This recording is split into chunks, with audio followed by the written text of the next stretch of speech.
120 members of Congress are now on record saying a sitting president should not finish his term. Let that sink in. That's not a rumor. That's not cable news hype. That's elected lawmakers openly calling for removal, resignation, and even the 25th Amendment.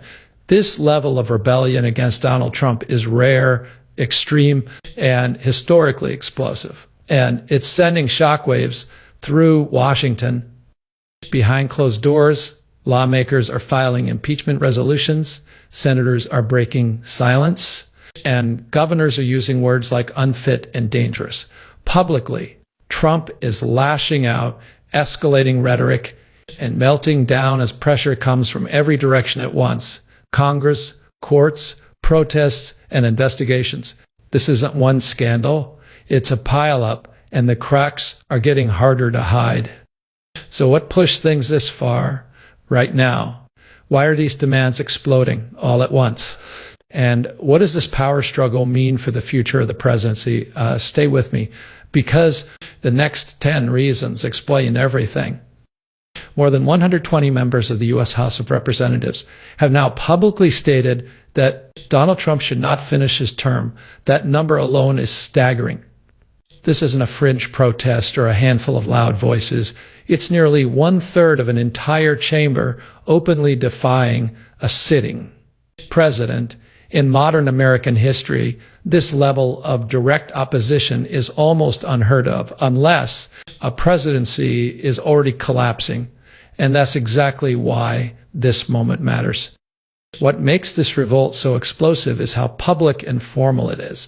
Lawmakers aren't just venting on TV or social media. They're putting their names on the record, filing impeachment resolutions, calling for resignation, and openly discussing constitutional removal mechanisms that breaks one of Washington's oldest unspoken rules.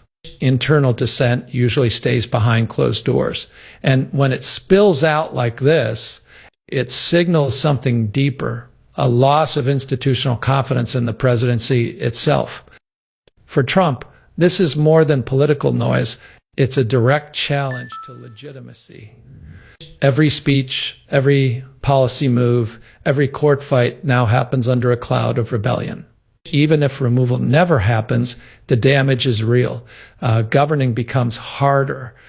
Allies grow quieter, enemies grow bolder, and the public starts asking dangerous questions like, if this many lawmakers think he shouldn't be there, what do they know that we don't?